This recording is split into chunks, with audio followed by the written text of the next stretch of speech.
Hey guys, it's Celine. It's Tuesday, yes, the 31st of January 2023. This takes a moment because I have to sort of try and pull myself out of a whole universe of cards that I got spread out on my table. It is really interesting, so hence the video. Okay, so grab a drinky. Okay, pause this thing, grab a drinky. There will be a link in the description to this video, really this time, for real, okay? To the place where I got the spread that was the starting point of my whole operation here today. This is turning into a tarot day of sorts, which I personally love this, okay? I love what this is doing. I love where it's going. And I have peace and quiet, and at the moment it's raining a tiny bit outside. It was not really nice weather. It's the end of January. What can you say? I've been working with several different dimensions in my life recently. I have tried, that's the sort of premise for me doing this spread. The spread is called Riddle Me This, and it has to do with your communicating either in a very open book kind of a style or in a closed book kind of a style with your life purpose, the spirit world, ancestors, you name it, you're depending on your intention for the spread. That is where you will be going with the cards. Actually, I think my intention originally to do the spread was to get more of a grip. It was one of a set of possible approaches that you could do for me to either get more of a sense of why am I here? The universal question, right? Why is my life the way it is? Is there anything I need to know to get best results out of this life? Is there anything I need to change at this point? With respect to who I really am, okay? Who am I? Why am I here? What's going on? What is the whole craziness about? As to me personally, what am I doing here? That kind of a thing. And to what extent is there an open part to this, and to what extent is there a closed part to this? That's what I liked about this particular spread. So if you are interested in this material, I would really recommend you go to the link down in the description and read at least part of the spread. Also, their introduction of this blog writer who makes this spread. It was really, cleverly designed to come up with cards that sort of give you intel as to how things work. Of course, I didn't leave it at that. I had sort of hesitated. I actually recorded a little video earlier. I think it was 4 minutes or so. It was not really useful, and I felt like I need to go into this in a bit more detail. I need to talk about this, and I'd rather do that face to face. I think that sounds nicer. It's nicer to have me actually sit here, and I can occasionally, show things, and that's how I'm going to go about this. So you have to actually kind of read what they have to say about the spread and how it works first. I will give a little bit of, the basics here, but if you want to really, get your fingers into this, then I would really recommend you go to the site first, to the blog, and, have a look at what that does for you. So I tweaked mine, of course. I added layers and things, and I've got a table full of cards now, which is kind of nuts and interesting and quite entertaining. I have to also remind myself of the basic, premise here. is that you have 3 rows of 7 cards, okay? Like this, 3 times 7 in, you know, one beneath the other. And what you do is, if I remember correctly, you shuffle your deck, whatever deck it is that you're using. I was using a Besançon tarot, so that has Juno and Jupiter instead of the Papessa and the Pope, you know, those cards. For no particular reason. I enjoy Tarot de Marseille kind of decks, sometimes because they are really basic. You saw me waving this one around. I actually pulled out my Thoth Aleister Crowley tarot as well once the whole work was done, okay? So that's like a second layer sitting on top of the whole thing here.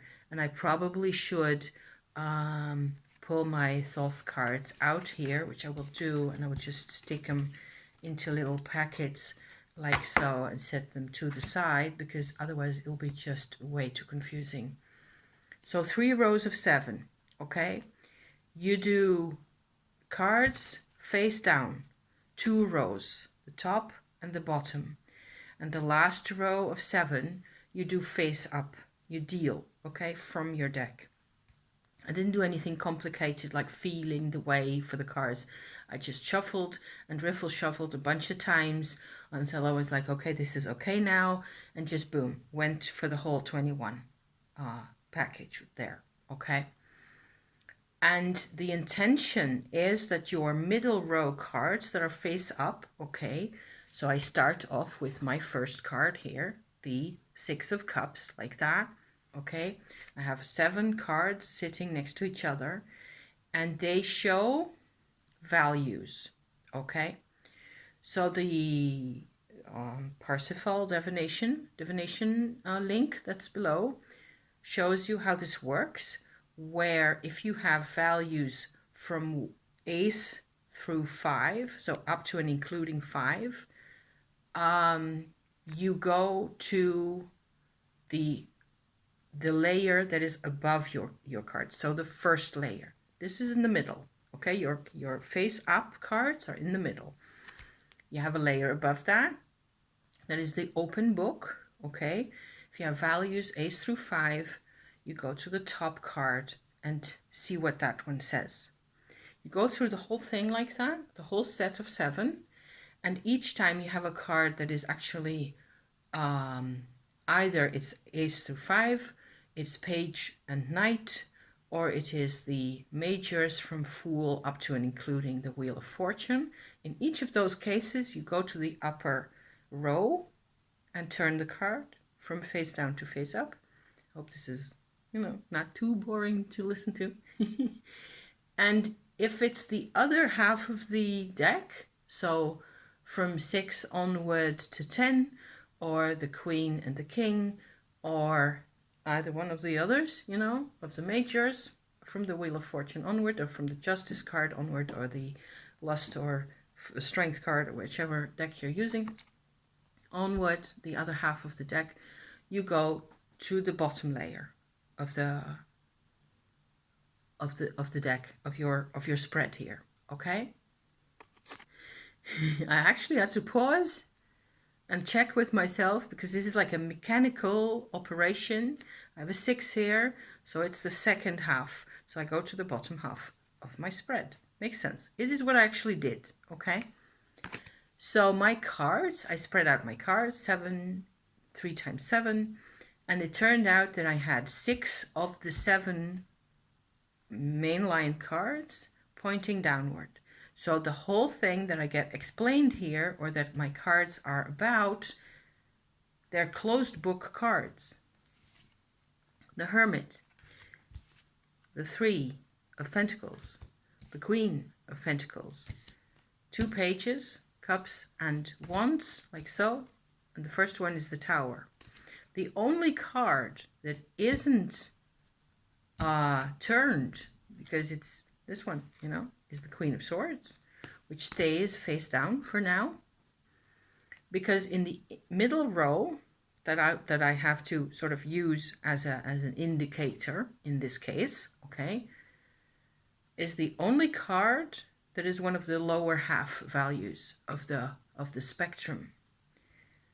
So I have one card that shows me an open book situation.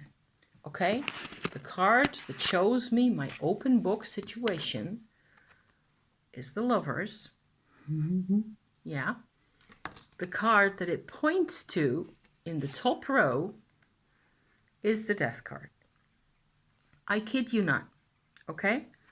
Now, I know, okay, and probably you know, the astrological reference for the Lovers is Gemini. Okay? This is the astrological meaning associated with the Lovers card is that of Gemini. For some reason, somebody thought that was, useful to have at that point. Or they just decided that's where they had to go.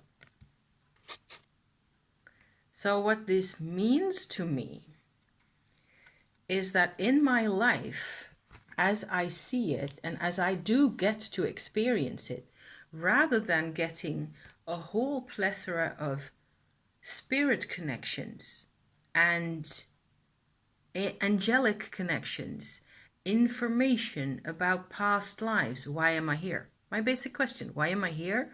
What am I supposed to be doing with myself? What's the point of the whole exercise, including the astrology and my parents and the background and the trauma and the pain and all the rest of it? I'm getting such a horribly clear message that I have one huge tool for transformation, the Death card. I'm assuming that's what it is because my husband and I have been together for 36 years and there's no sign so far of this Death card being any different from other Death cards that I've seen in the years. Why should I see it as a scary card, especially knowing that my husband is a womb twin survivor, Gemini, and there's a whole complex of vibration energy issues surrounding that we have been investigating together. My husband and I have been working on that stuff for a couple of years now, 4 or 5 years at least. I have been doing energy work myself that has led me in this path. My whole Tumo practice, it's all part of the same kit, where this is apparently what my life is about.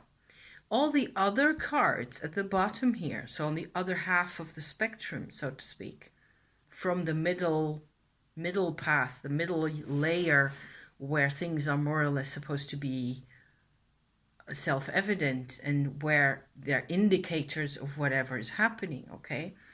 I get childlike relationships, I get a Hermit card, I get a couple of things that I can associate with my background quite easily. They are closed book cards.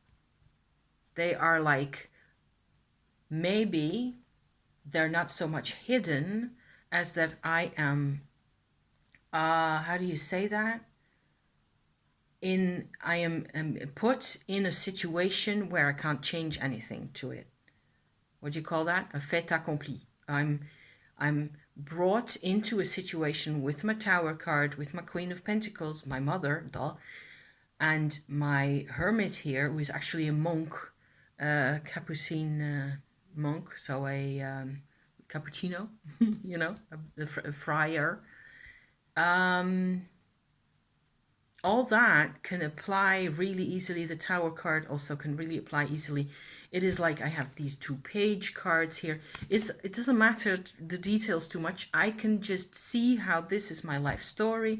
A lot of it is about, what is this? Mars in Capricorn in my use of the cards.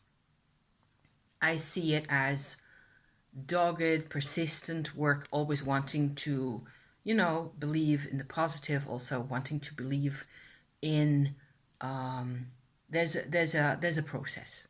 There's a process everywhere.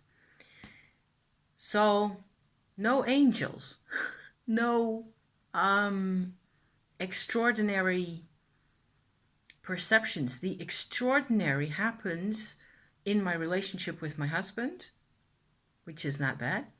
And then what? Okay. And then, of course, I have 6 other cards sitting in the top row, which are theoretically open book cards that aren't accessed through the rest of the spread. They're like just sitting there. So, of course, I didn't leave my cards plus this one, which sits at the bottom here. I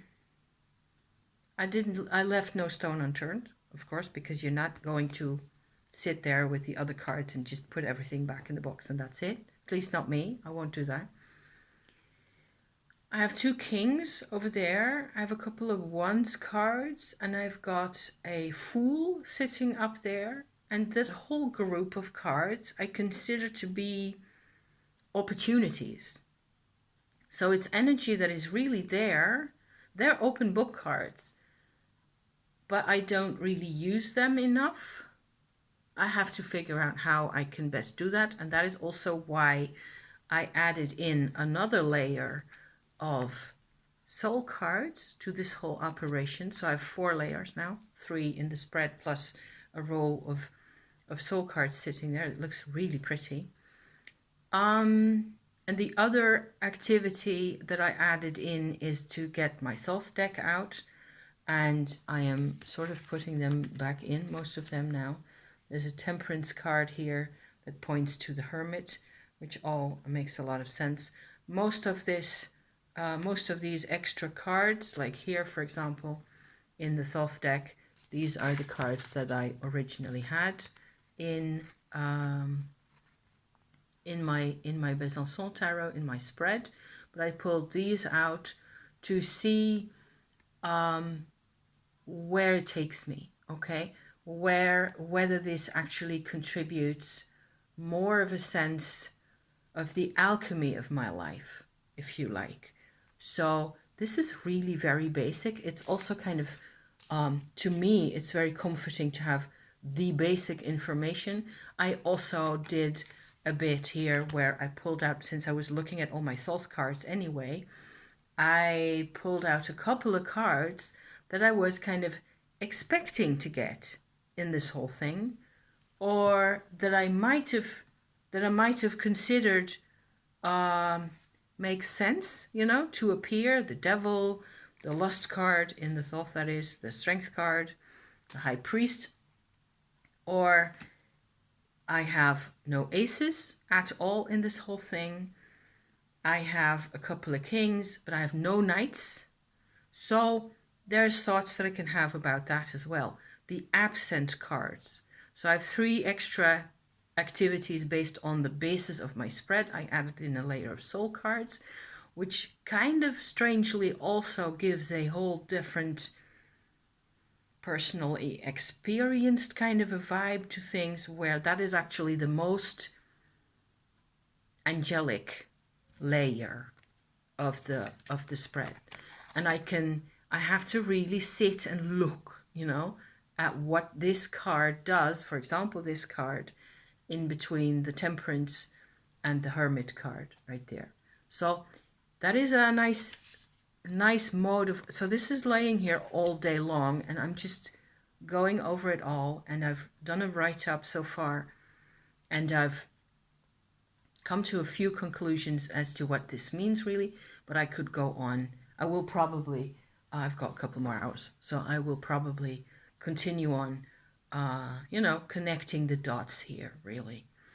And then that's what I was saying. I was putting in the soul cards, I was putting in the Thoth cards to compare the alchemy, the kinds of values to, for example, my last sort of non-expressed card, the 5 of Pence here at the top, with the 5 of Pentacles. Same card, different system, different kind of a vibe in a way. It has an upside down pentagram here. all sorts of things going on. So I might actually do a bit more with that. And the third extra surrounding activity that I did was to look at cards that are absent here, where I feel, this might have been a moon card. What would it have meant? Why isn't it a moon card, basically? Why is it a page of cups? Well, because there's 2 pages here, and that has a certain meaning to me, and so on and so forth. Lots of details, and easily you get sidetracked into all sorts of paths, and that's okay, as long as at the end of the day you sort of bring it back down to, well, strikingly, that is the path of the Lovers and the Death card, with the sort of latent presence, if you like, of the Queen of Swords down here. The Soul card that goes with that is this as well. So it is like, wow, turmoil, a vortex, a maelstrom of energy and emotion in the actual experience of it all, also of the lovers, of the relationship, of having a person next to you who's he's got all sorts of past life connections as well. I tend to let that overwrite my own life. And this is what that feels like. Okay? Just a side note. But it does tend to happen. It tends to happen because on either side of my Queen of Swords, I have my 2 pages, like that. They look to the Queen of Swords. It is like, I was made to do this. I was engineered, if you like, to be a part of this process, and I absolutely need to transform this process into, and I need to figure out the way to connect to that, okay, to become whatever is the next stage, okay? And the open book cards that are there that aren't really being pointed at, the 2 kings over there, I have a King of Wands and a King of Swords sitting over there. And on the other side, there's the Fool and a couple of Wands and the 5 of Pentacles. And that is like an inkling of where I'm supposed to be going. A very narrow passageway to the future for me. I have one single path. The Lover's card at the heart of it all doesn't only represent my relationship with my husband. It represents the self and the other, and the choice that you make for yourself or for the other. And there is an angel right there. The angel about to shoot an arrow into the person's crown chakra, and so on and so forth. The Thoth Lover's card is very different. There's still a sort of a super power, and there's all sorts of opposites here. 2 children, 2 grown-ups, 2 animals, a lion and an eagle. An egg with a serpent around it in the middle. The egg has wings. The cup and the wand, or the cup and the spear. Very obvious symbology, right? And there's the little angel from the Marseille also sitting on the Thoth card, like so. Yeah. I have had the Amoureux card, the Lover's card, over and over and over and over in any kind of spread all the time. I'll be doing some more thinking. Thank you for watching. I hope this is at least somehow entertaining to watch or to listen to me, jabber on about this.